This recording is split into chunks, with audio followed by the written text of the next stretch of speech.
감사하신 주님, 저희는 하나님을 아빠라고 부르는, 또 하나님께서 저희를 아들, 딸이라고 부르는 하나님 집안 사람으로 부름을 받았습니다마는 그 은혜가 너무도 크고 놀라운 것임을 인정하면서도 또 저희는 자주 하나님이 우리의 아빠이심을 잊고 살 때도 많았습니다. 내가 하나님 집안의 사람으로 아들, 딸답게 살아야 하는 것을 놓치고 살 때도 많았습니다. 2000년 전이나 지금이나 그리스도인들이 이런 어려움을 겪는 것을 주께서 아시고 히브리인 그리스도인들을 위해서 주신 말씀을 오늘까지 보존하셔서 저희로 하여금 읽게 하셔서 감사합니다. 2000년 전 유대인 그리스도인들의 어려움이 무엇이었는지를 저희가 배우며 오늘 저희 상황에서 우리의 아빠 되신 하나님, 우리의 맏 형님 되시는 예수 그리스도를 기억하며 믿음의 길을 잘 걸어갈 수 있도록 오늘도 저희가 말씀을 통해서 배우기를 원합니다. 성령 하나님께서 저희와 함께 해 주시옵소서. 예수님의 이름으로 기도하옵나이다. 아멘. 제가 4개월 전에 며느리를 봤습니다. 결혼하기 전에 기회를 제가 2번 봤습니다. 그리고 결혼식 날 보고 아이들이 결혼을 하면 적어도 엄마 아빠한테 토요일이나 주일쯤 와서 일주일에 한 번은 봐야지, 아주 멀리 있지 않는 한 그렇게 해야지, 그게 저희 부부가 가지고 있는 로망이었습니다. 아들이 결혼을 했는데 그렇게 하려고 했습니다. 그런데 아들이 밤 9시, 10시에 퇴근을 하는데 집은 저 김포공항 가까이 마곡에 있고 회사가 그 근처에 있는데 며느리가 문제가 아니라 매주 오게 하면 아들을 잡겠더라고요. 그래서 깨끗이 포기를 했습니다. 한 달에 한 번이라도 만나면 좋겠다 그렇게 생각을 하고 넉 달이 지났는데 3번밖에 못 봤습니다. 며느리가 분명히 우리 집안 사람이 맞는데 얘가 오면 어색하기 짝이 없습니다. 아직까지는 옷을 이렇게 입고 있어도 괜찮나 싶고 집사람도 며느리가 오면 신경이 쓰이는지 청소를 막 합니다. 냉장고도 막 닦는 것 같아. 가만히 보니까 도대체 얼마나 지나야 얘가 편안한, 딸처럼은 안 되겠지만은 그래도 한 반은 딸처럼 편안하게 느껴질까, 그런 생각을 해보고 있습니다. 그러나 시간이 지나면 내 아들하고 같이 살고 있고 애가 참 이쁘고 착하고 사랑스럽고 결국 좀 더 많이 추억을 만들고 좀 더 많이 시간을 보내면 틀림없이 아마 한 1, 2년 지나면 어색하거나 불편함 없이 정말 한 가족 같은 느낌을 가질 수 있지 않을까, 이런 생각을 해보고 있습니다. 우리가 육신적으로 경험하는 이런 경험들이 신앙에서도 꼭 같이 일어납니다. 여러분, 처음 교회에 왔을 때 그 어색함을 기억하는 분이 계십니까? 언제 교회 처음 왔습니까? 모태신앙이 아닌 다음에는 조금 나이를 먹어서 교회에 오게 되는데 얼마나 어색한지. 제가 초등학교 3학년 때 처음 교회 갈 때는 형님한테 끌려가서 아무 생각 없이 그냥 갔습니다. 그런데 고1 때 이사를 하면서 이웃 교회 앞으로 이사를 갔는데 잠깐 쉬었습니다. 그런데 그 교회를 가고 싶은데 어쩌면 그렇게 어색해서 교회 문에 들어서지지가 않는지 교회 문 앞까지 주일날 갔다가 돌아오기를 한 2번 했습니다. 그런데 내 친구 하나가 그걸 알고 야, 이번 토요일날 우리 교회 가자 이래가지고 교회를 다시 조금 쉬었다가 나가게 됐는데 그 어색함은 지금도 기억이 납니다. 낯선 친구들이 앉아있고 선배들도 있고. 여러분, 하나님께서는 자기를 우리의 그냥 아버지도 아니고 아바마마가 아닌 것은 더 감사하고 아빠라고 말씀하셨습니다. 얼마나 감사한 단어인지 모릅니다.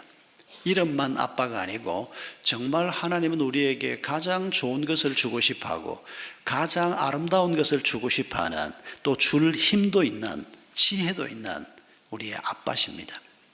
그리고 우리를 아들이라 딸이라고 말씀하십니다. 예수님은 이 집에서 어떤 위치입니까?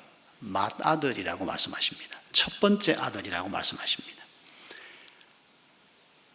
나머지 자식들도 이 맏아들 비슷한 자식들이 될 것을 우리 하나님께서 우리의 목표로 제시하시고 기대하고 계시는 것입니다. 히브리서는 누가 썼는지 모릅니다. 어떤 분은 바울이 썼을 것이라고 짐작은 하는데 그러나 확실치 않습니다. 그래서 저자 미상인 책 중에 하나입니다. 그런데 히브리서가 왜 기록됐는가는 분명하게 알 수 있습니다. 히브리서, 히브리인들에게 쓴 편지입니다. 히브리인 기독교인들에게 쓴 편지입니다. 히브리인이란 말은 유대인이란 말입니다. 유대인 그리스도인들에게 왜 교회 지도자가 굳이 따로 편지를 써야 했을까요? 그때 상황이 있습니다. 기독교는 유대교에서 나왔지만 유대교하고는 크게 달랐습니다. 로마가 다스리고 있던 지역에서 유대교를 비롯한 그 지방의 종교들은 핍박을 받지 않았습니다. 로마가 가지고 있는 정책 자체가 그 민족이 가지고 있는 종교는 전부 인정하는 이 다종교, 다신 이런 형태를 로마가 그런 입장을 가지고 있었기 때문에 일체 박해하지 않았습니다. 그런데 기독교는 유대교에서부터 시작이 돼서 유대교로부터 공격을 많이 받기 시작하면서 여러 과정을 거치면서 유대교는 핍박을 받지 않는데 기독교만 핍박을 받는 상황이 벌어졌습니다. 초기의 기독교인들은 전부 히브리인들이었습니다. 유대인들이 아브라함의 후손들이 예수님이 누군지를 알고 베드로를 비롯한 12제자를 비롯한 많은 유대인들이 교회에 들어와서 그리스도인이 되었습니다. 그리고 이방인들도 들어오기 시작했죠. 그런데 유대인 그리스도인들이 박해가 오기 시작하니까 고민이 시작되는 겁니다.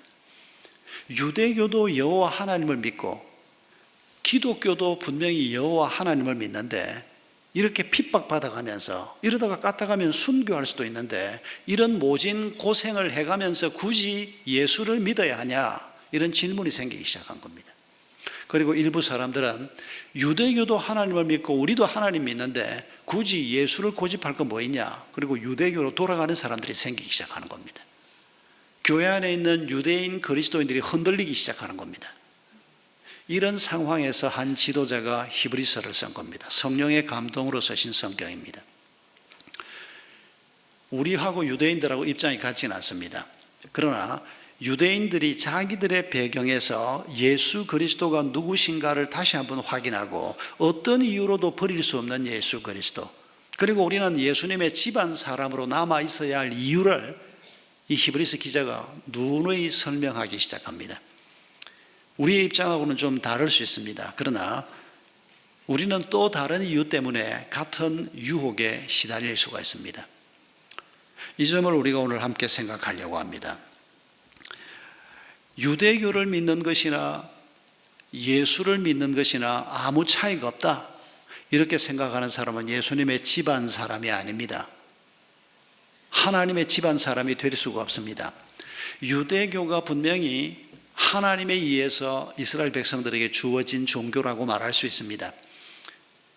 아브라함을 선택을 했고, 그리고 500여 년이 지난 후에 모세 때 하나님께서 그들에게 땅을 주겠다고 약속을 하고, 그리고 모세는 그 땅에 들어가지 못했지만은 여호수아가 모세의 후계자로서 200만 혹은 250만에 이르는 이 백성들을 데리고 7년 전쟁을 겪으면서 가나안 땅에 들어갔습니다. 그리고 그 땅에서 유대인으로 하나님의 백성으로 살기 시작했습니다. 그걸 우리가 보통 유대교라고 말하는데 그 전통을 따라서 지금도 유대교를 믿는 유대인들이 꽤 있습니다만은, 그러나 예수 그리스도를 하나님이 보내신 이유가 무엇입니까? 유대인들은 실패로 끝났습니다. 기원전 7세기에 북왕국 이스라엘이 멸망을 하고 130-140년 후에 남왕국 유다가 멸망을 하고 나라가 다 무너졌습니다. 그러나 하나님의 백성들을 위해서 예수 그리스도를 보내시고 12지파 대신에 12제자를 세우시고 새 이스라엘을 만드시면서 하나님의 놀라운 뜻이 에클레시아, 그리스도의 몸된 교회를 통해서 새 이스라엘 운동이 시작되는, 여기에 하나님의 뜻이 있으신 겁니다. 예수 그리스도가 누구신가를 바르게 안다면 예수 굳이 믿을 것 없이 유대교로 돌아간다, 이럴 수가 없는 겁니다. 그런데 예수가 누군지를 잘 모르니까, 또 좀 배우긴 했지만은 어려움이 오니까 그 어려움 때문에 핑계를 대면서 유대교로 돌아가는 이 연약한 사람들을 향해서 히브리서 말씀을 주신 것입니다. 오늘 우리는 박해 때문에 돌아가는 경우는 많지 않을 것입니다. 개인적으로 혹시 예수 믿는 것 때문에 좀 가정적으로 박해를 받거나 어려움을 겪는 분이 있지만 사회적인 박해는 아직 우리에게는 별로 없습니다. 그러나 다른 이유가 우리에게 있을 수 있습니다. 히브리인들이 어떤 문제를 가지고 있었는지를 우리가 생각하면서 우리 자신과 비교해서 우리가 좀 생각해 볼 필요가 있습니다. 어떤 사람이 하나님의 집안 사람이 될 수 있는 겁니까? 오늘 우리가 읽은 본문 3장 1절에 보면 이런 말씀이 나옵니다. 하늘의 부르심을 함께 받은 거룩한 형제 자매 여러분이라고 히브리서 기자가 말합니다. 세 단어에 주목하십시다. 하늘의 부르심, 함께 받은 거룩한 형제 자매. 여러분, 우리가 오늘 어쩌다가 이 자리에 앉아 있게 되었습니까?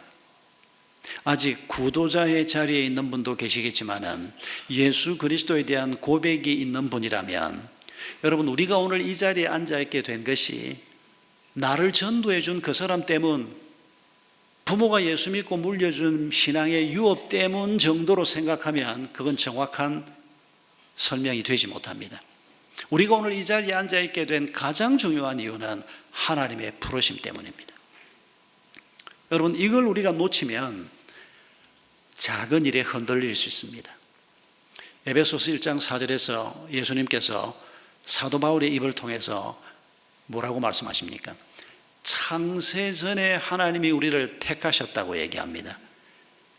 태양을 만들기 전에, 하늘의 별을 만들기 전에, 이 세상 것들을 만들기 전에 하나님께서 우리를 아시고 우리를 택하시고 우리를 하나님의 아들, 딸로 부르셨다는 것입니다. 여러분, 우리가 오늘 이 자리에 앉아있게 된 이 일이 얼마나 오래전부터 하나님 마음에 있던 일인지, 우리 하나님께서 순간적으로 적흥적으로 저지른 일이 아니고 세상을 만들기도 전에 우리 한 사람 한 사람이 하나님의 마음속에 있었다는 것을 잊지 말아야 합니다. 이런 엄청난 부르심, 엄청난 계획 속에 하나님의 교회가 만들어지고 그 교회 안으로 이전에 율법을 통해서 하나님의 말씀을 배웠던 사람들이 교회에 들어와 있는 겁니다. 그런데 박해가 좀 온다고 해서, 어려움이 좀 왔다고 해서 어려움이 없는 유대교로 돌아가서 신앙생활을 한다고 해서 차이가 날 게 뭐 있느냐, 이렇게 예수가 누군지를 모르는 사람은 집안 사람이 될 수가 없습니다. 예수가 내 맏형님이고 나는 그 뒤를 이어서 하나님 집의 자녀로 부름을 받은 사람이다. 이게 하나님이 주신 말씀인데 이걸 지워버리고 옛날로 돌아가겠다. 그게 지금 히브리인 기독교인들이 가지고 있는 문제점이었습니다. 그들에게는 하나님의 은혜가 임할 수가 없습니다. 여러분, 혹 우리가 신앙생활을 하면서 어떤 어려운 문제가 생겼을 때, 유대인들하고 같은 박해는 아니더라도 어려운 문제가 생겼을 때 꼭 하나님이 나한테 어려움을 주셨다고 생각이 되고, 하나님이 원하기만 하면 이 어려움을 나한테 주지 않을 수도 있는데 왜 내가 이런 어려움을 당해가면서 예수를 믿어야 돼? 이런 고민, 이런 질문이 우리 마음속에 떠오를 때가 많이 있었을 겁니다. 그래서 어쩌자는 겁니까? 어려움 없이 신앙생활 할 수 있는 곳으로 가보겠다고요? 아닙니다. 예수가 누군지를 안다면 우리가 그럴 수가 없습니다. 여러분, 하나님께서 세상을 만들기 전부터 나를 알고 계셨다. 내 이름을 기억하셨고 내가 하나님의 사람이 될 것을 계획하셨다. 이 사실은 정말 가슴 떨리는 놀라운 말씀입니다. 저는 가끔씩 제 어린 시절 일을 떠올려 보면서 혼자서 감사하고 혼자서 눈물을 지을 때가 많이 있습니다만은, 그 중에 대표적인 경험 중에 하나가 초등학교 3학년 때 교회를 처음 가서 3, 4, 5, 6, 4년 동안 열심히 교회 갔습니다. 교회가 참 재미있었습니다. 교회에서 해주는 성경 동화 얘기가 너무 흥미진진했습니다. 중학교 1학년이 되니까 이제 토요일 저녁에 하는 중고등 SFC 학생들을 위한 모임에 강의를 우리 이제 담임 전도사님이 하고, 그리고는 주일 예배에 참석해라. 그게 중고등부 학생들을 위한 교회의 대안이었습니다. 토요일 저녁에 우리 전도사님이 강의를 하는데 그때 대학원 학생이었습니다. 우리 담임 전도사님이. 깜짝 놀랐습니다. 나는 선악과 얘기를 들을 때 우리 할머니가 해주셨던 변소귀신 뭐 옛날 얘기 이런 것처럼 교회에서 성경 동화해 줄 때 들었습니다. 그런데 토요일 저녁에 주일 낮 예배 가서 앉아 있으면 진짜 선악과가 있었고 그걸 따먹었다 그러고, 그리고 그것 때문에 나도 죄인이라 그러고, 내 그 죄값을 치르기 위해서 예수가 와서 죽었다 그러고, 하나님이 존재하신다 그러고, 이런 엄청난 얘기를 안 들었던 건 아닌데, 그런데 동화처럼 듣고 얘기로만 들었다가 중학교 1학년이 돼서 토요일 주일 낮 예배 강의 두 자리에 나가면서 소스라치게 놀랐습니다. 아니 정말 하나님이 있단 말이야. 어떻게 이럴 수가 있어. 아니 누가 뭐 날 위해서 죽어 달라 그랬나. 교회 가서 앉아 있기만 하면 죄인이라고 고함을 질러대고 너무 싫었습니다. 교회를 그만둬야 되는 거 아닌가 하는 생각을 주일날 예배 시간마다 반복해서 했습니다. 그런데 교회를 그만두진 않았습니다. 고1 때 가을에 예수님을 인격적으로 만나는 경험을 하고, 고1 겨울 방학 때 제가 중1 때부터 썼던 일기책을 정리를 하기 위해서 한번 쭉 읽었습니다. 그걸 읽으면서 깜짝 놀랐습니다. 중학교 1학년 3월 달에 형님이 서울에서 중학교 입학 선물로 보내준 가죽 빨간 덮개가 있는 아주 예쁜 일기책이었습니다. 매일 일기를 써라. 그게 형님의 충고였습니다.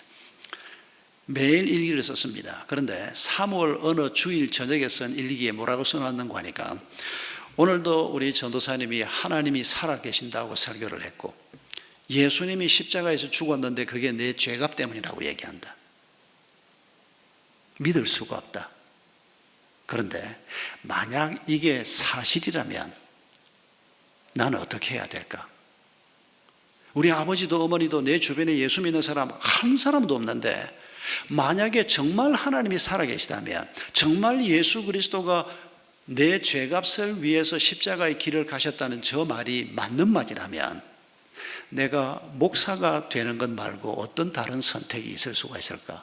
그걸 중학교 1학년 일기책에 한 번만 쓴 게 아니고 3번을 써놨습니다. 3월 달에 쓰고 4월 달에 쓰고 또 뒤에 한 번 쓰고. 그리고 저는 깨끗이 잊어먹었습니다. 교회를 다니고 있었지만은 그러나 하나님에 대한 관심은 별로 크지 않았습니다. 그런데 고1 가을에 어느 주일날 큰 은혜를 받고 예수님을 인격적으로 마음속에 모시게 되고, 그리고 그해 겨울에 그 일기책을 발견한 겁니다. 얼마나 놀랐는지 모릅니다. 보십시오. 믿음도 없던 그때 생각했던 그 생각대로 제가 목사가 돼서 이렇게 서 있지 않습니까? 그 생각을 누가 주셨겠습니까? 하나님이 주신 것입니다. 하나님이 제 머릿속에 그런 생각을 주지 않았으면 저는 그런 생각을 도저히 할 수 없는 입장에 있었습니다. 하나님이 우리의 생각 하나까지도 간섭하시는 분이시고 우리의 머리카락 하나하나까지 세시는 분이라는 그 하나님의 말씀을 문자 그대로 믿을 수가 있었습니다. 그런데 하나님은 제가 중1 때 저를 처음 보신 게 아니었습니다. 에베소서 1장 4절을 보니까 천지를 만들기도 전에 하나님이 나를 아시고 부르셨다는, 여러분 이게 우리 모두를 향해서 주시는 말씀입니다. 우리가 오늘 여기 앉아 있고 우리가 믿음의 길을 걸어가려고 씨름하고 있는 이 일은 어쩌다가 생긴 일이 아닙니다. 우리의 의지로 생겨진 일이 아닙니다. 하나님이 우리를 부르셔서 오늘 우리가 이 길을 가고 있다는 사실을 잊지 말아야 합니다. 이걸 우리가 생각한다면 어려움이 좀 있다고 해서 이 걸음을 포기한다? 그럴 수가 없습니다. 우리의 부르심이 얼마나 크고 놀라운 것인가를 안다면 그럴 수가 없습니다. 우리를 부르신 예수 그리스도가 얼마나 크신 분인가를 안다면 그럴 수가 없습니다. 여러분 히브리서를 시작하면서 1장부터 시작하는 얘기가 뭡니까? 유대인들이 가지고 있는 아주 중요한 가치관과 예수 그리스도를 비교하는 것입니다. 1장 1절부터 시작되는 말이 무엇입니까? 이전에 하나님께서 선지자들을 통해서 말씀하셨는데 오늘은 그 아들을 통해서 말씀하신다. 이게 무슨 뜻입니까?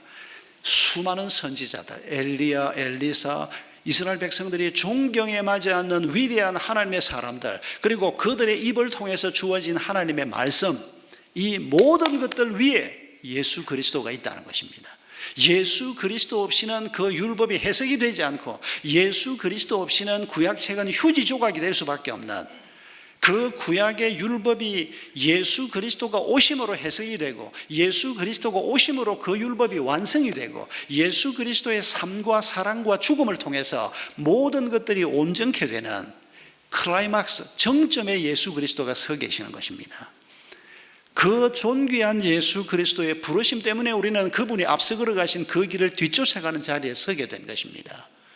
이런 사실을 우리가 기억한다면 어려움이 온다고 해서, 유혹을 받았다고 해서, 혹은 내 가치관으로 봐서 좀 괜찮다 싶은 무슨 길이 있다고 해서 예수를 포기한다?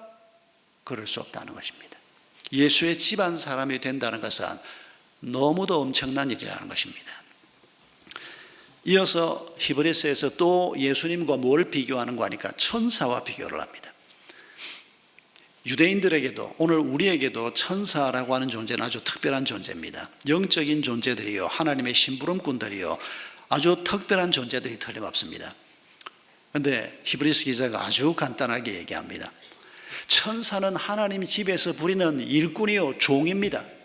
예수 그리스도는 그 집의 아들입니다. 주인이십니다. 누가 더 높은 분이시냐? 주인이 더 높겠습니까? 아들이 더 높겠습니까? 그 집에서 종으로 부림을 받는 천사가 더 높겠습니까? 여러분, 이 표현 속에는 우리도 한몫 끼이는 겁니다.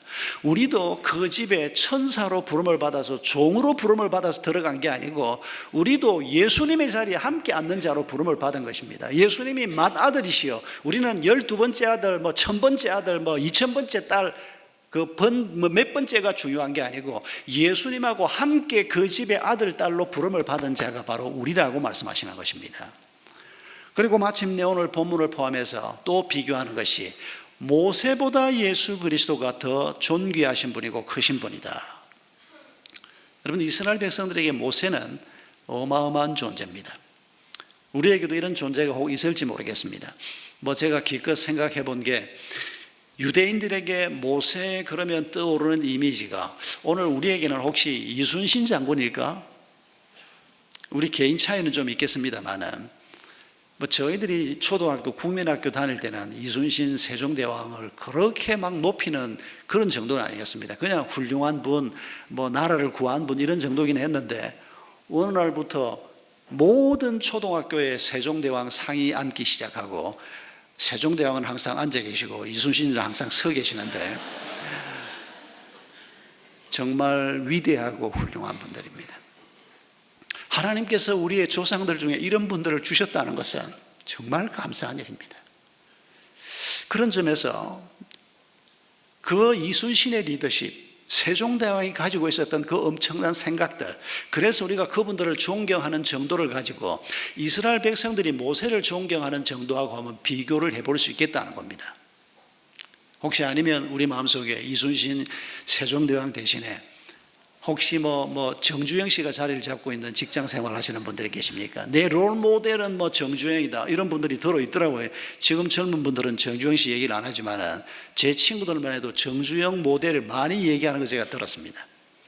제 친구 하나는 얼마 전에도 만났을 때 정주영 씨가 소몰고 판문점을 거쳐서 올라갈 때 그 장면을 얘기하면서 눈물을 흘리면서 얘기하는 친구가 있었습니다. 예, 정주영 씨도 대단한 분 틀림없습니다. 그러나 지금 성경이 우리에게 얘기하는 건 뭡니까? 모세건 이순신이건 세종대왕건 정아무개건 이아무개건 예수하고는 비교할 자가 되지 못한다는 것입니다. 하나님의 아들이신 그분,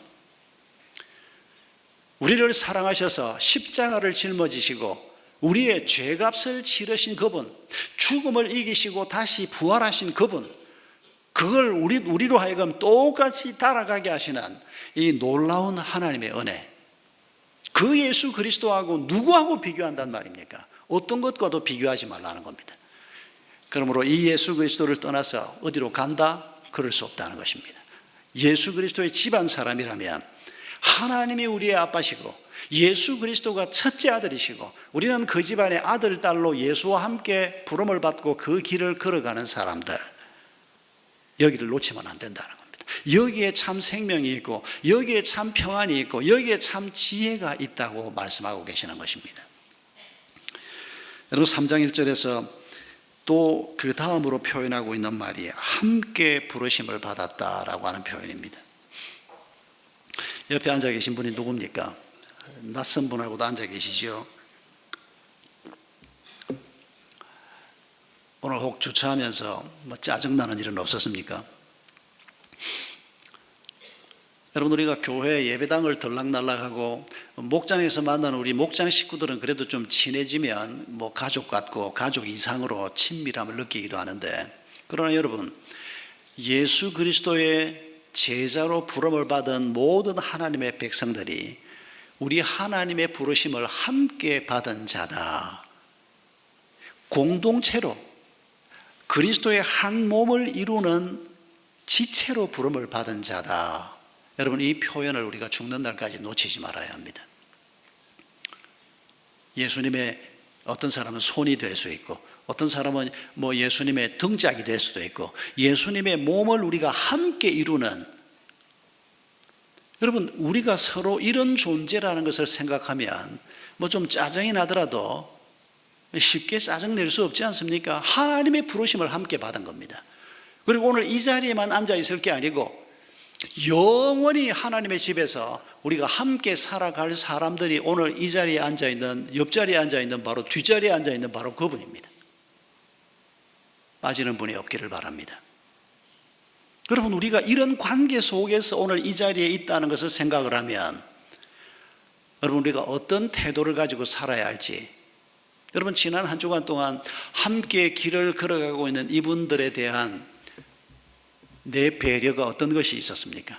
산다고 너무 정신이 없어서 옆에서 누가 우는지 먹는지 굶는지 아파하는지 관심도 한번 못 써보고 오늘 예배에 왔습니까? 얼마나 큰 잘못을 하고 있는지 여러분 생각이 나십니까? 하나님은 우리를 함께 가는 자로 불렀는데 귀찮고 재미없고 시원찮고 그냥 저런 거하고 내가 왜 한편을 해? 우리 주변에 있는 동료 그리스도인들을, 다른 교회를 다니는 분이라도 이 믿음 안에서 만난 이 소중한 사람들을 우리가 이렇게 공동체 의식이 없이 길을 걸어가고 있다면 당신은 그대로 계속 가면 하나님의 집안 사람이 아닐 수도 있습니다. 엉뚱한 길에 들어갈 수도 있습니다. 2014년에 여기 용인 처인구 양지면에 있는 제1초등학교에서 운동회가 있었습니다. 사실 2014년 가을 그 운동회 이후에 제가 사실 설교에도 그때 그 얘기를 나눈 적이 있습니다만은 오늘 다시 한번 이 얘기를 나누고 싶습니다. 사진 띄워줄 수 있습니까? 운동회 장면입니다. 저희들이 지금 고등학교 1학년 됐습니다. 저 때 초등학교 6학년인데 여러분, 맨 오른쪽에 서 있는 아이가 몸 체형이 좀 다르죠?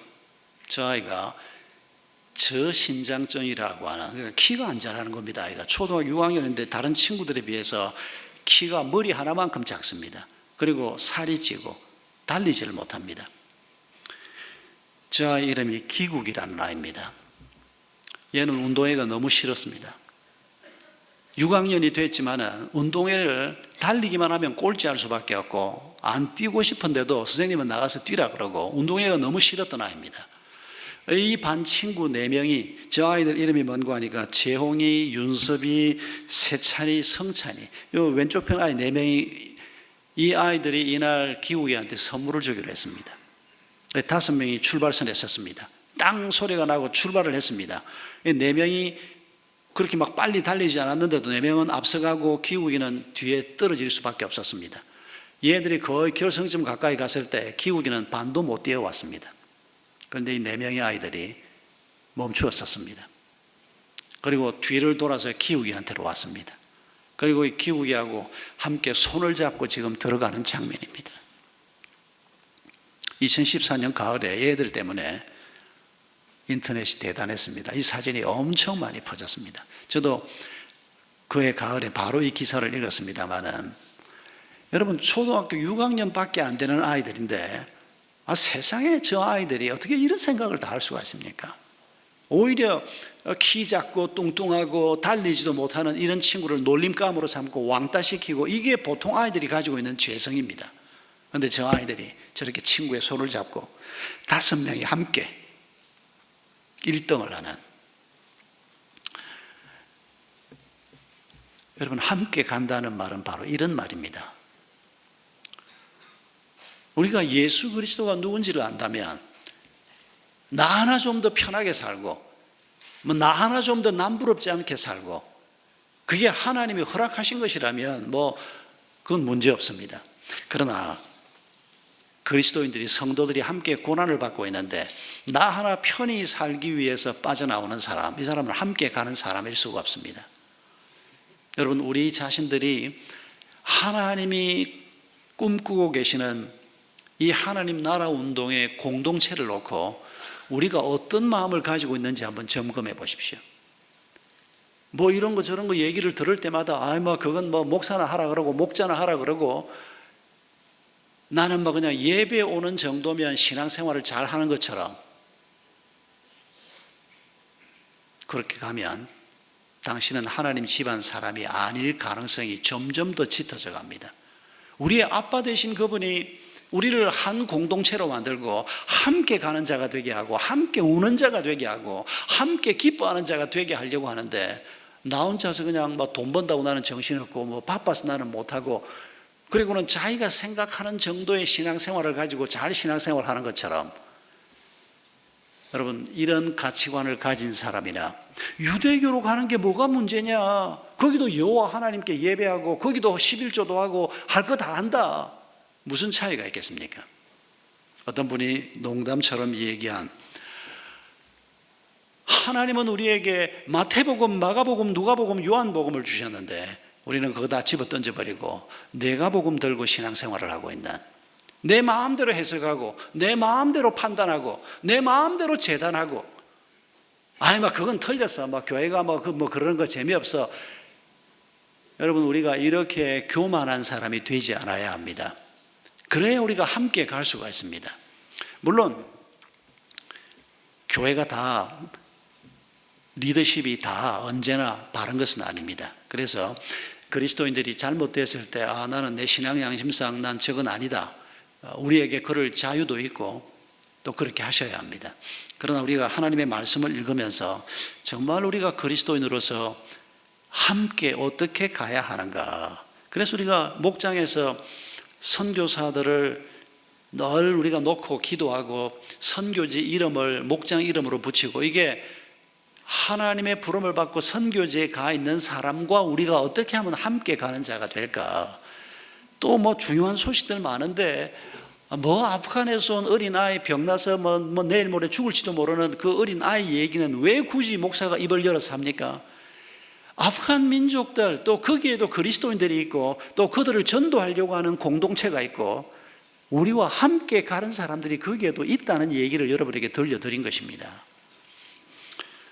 하나님은 함께 가라고 하는데 우리는 내 핑계를 가지고 함께 갈 생각도 하지 못하고 살고 있지는 않는지 우리를 돌아보아야 합니다.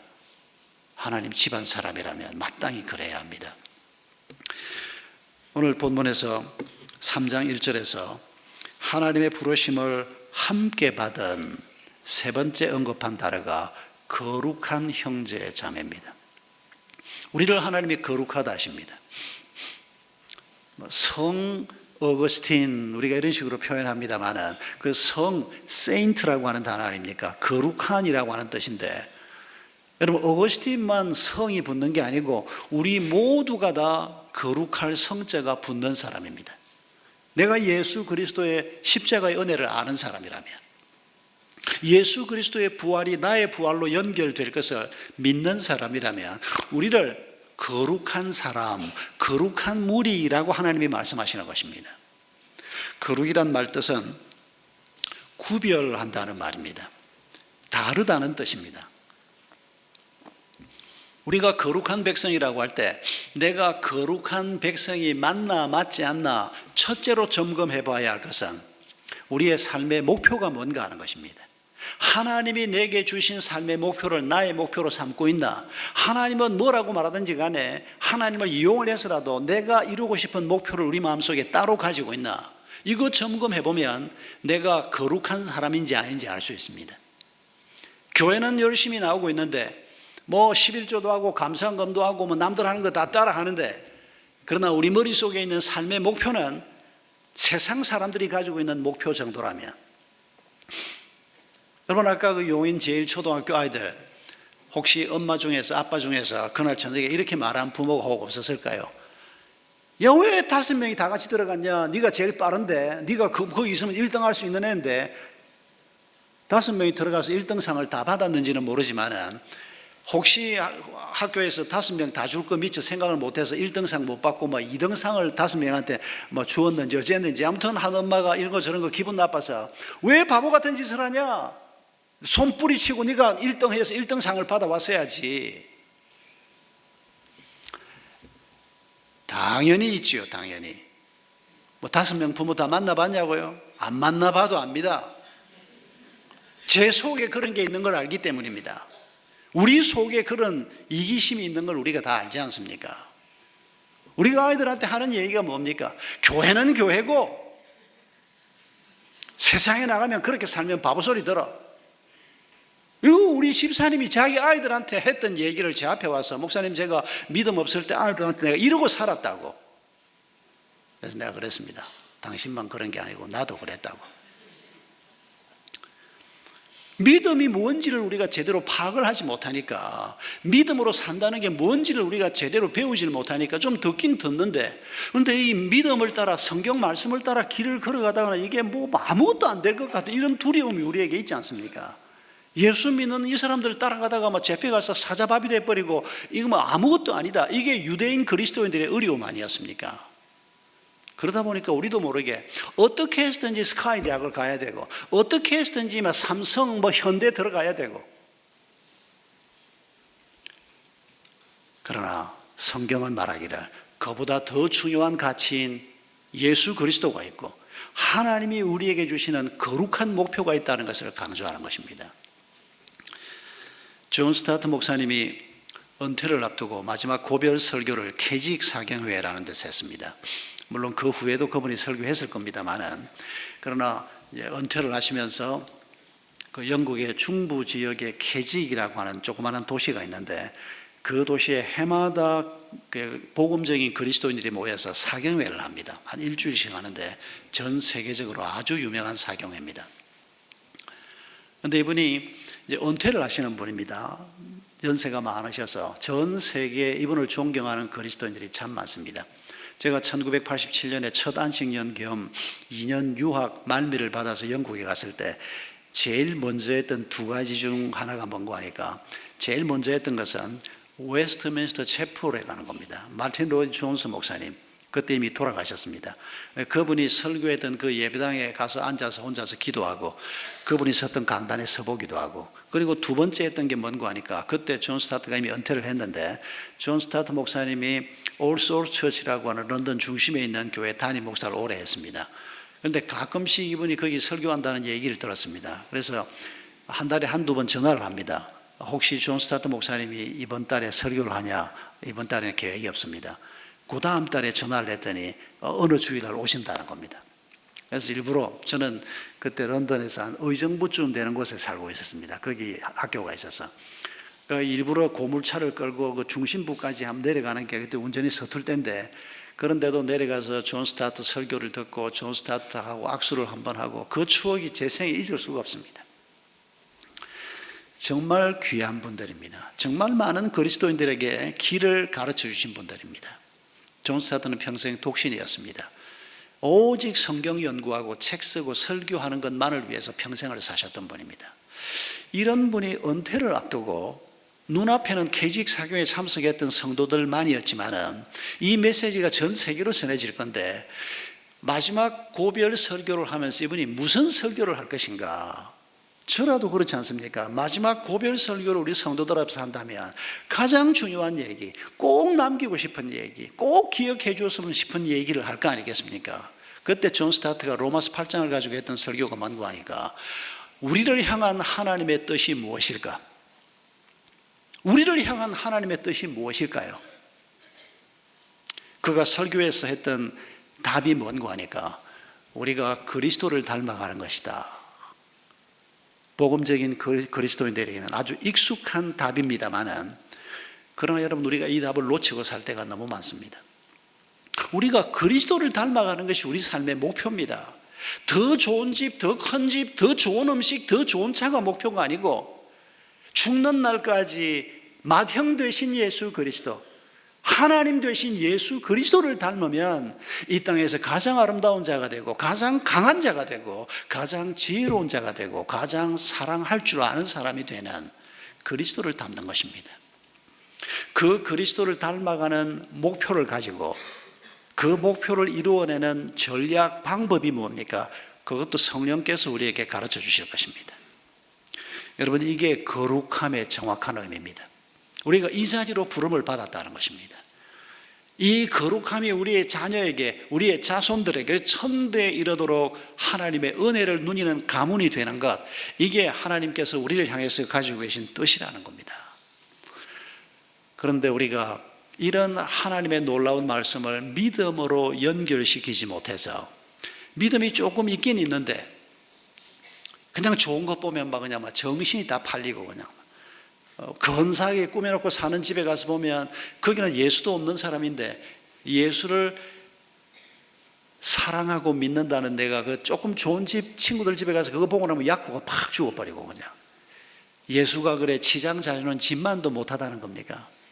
실제 삶에서 우리가 이 예수의 존귀함을 인정하는 구별된 예수의 동생의 길, 예수의 제자의 길을 걸어가는 것이 만만치 않다는 것을 우리가 경험하게 됩니다. 히브리인 그리스도인들뿐만 아니라 우리 또한 이 어려움을 안고 사는 것을 주께서 아시기 때문에 우리에게 이 히브리서를 기록해서 읽게 하는 것입니다. C.S. 루이스가 이런 말을 했습니다. 이 세상을 단순히 행복을 위한 것으로 본다면 그리스도인의 삶은 참 참기 힘들다. 그러나 훈련과 교정을 위한 것으로 본다면 그렇게 나쁘지 않다.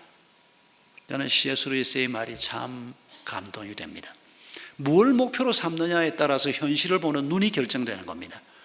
좀 잘 살아야지, 편하게 살아야지, 근사하게 살아야지, 이런 목표를 가지고 살면 교회 뜯어치워야 합니다. 피 같은 돈 내놓으라 그러죠. 여러분, 우리가 11조 하는 게 이게 보통 일입니까? 이게 아니, 그거 헌금 안 하고 남을 위해서 쓰는 거 하든지 말든지 내팽개치고 그거 가지고 외식을 하면 식구들하고 한 달에 몇 번이나 근사한 외식을 할 수 있을 거 아닙니까? 예배만 오라 그럽니까? 어디 훈련 받으러 오라 어쩌라. 여러분, 거룩한 목표를 갖지 않은 사람이면 이거 못 해냅니다. 해낼 수 없습니다. 그러나 C.S. 루이스가 말한 대로 편하게 살기 위한 것이 이 세상 삶의 목표가 아니라면 교정과 훈련, 그리고 예수 그리스도를 닮아가는 이 아름다운 자리에 이르는 것이 목표라면 세상은 그렇게 나쁘지 않다. 고난 그렇게 나쁘지 않다. 여러분, 이게 C.S. 루이스의 입을 통해서 주님이 주신 답입니다. 2000년 전에 히브리인 그리스도인들을 향해서 하나님의 뜻을 간절하게 이루기를 원하셨던 하나님께서 오늘 우리를 통해서 하나님의 뜻을 이루기를 원하십니다. 이번 한 주간도 예수님이 얼마나 존귀한 분이요, 우리가 어떻게 그분과 함께 부름을 받아서 같은 길을 가게 됐나를 기억하시면서 이번 한 주간 하나님의 뜻이 우리의 삶 속에서 이루어지는 축복이 있기를 바랍니다. 우리 함께 찬송하겠습니다.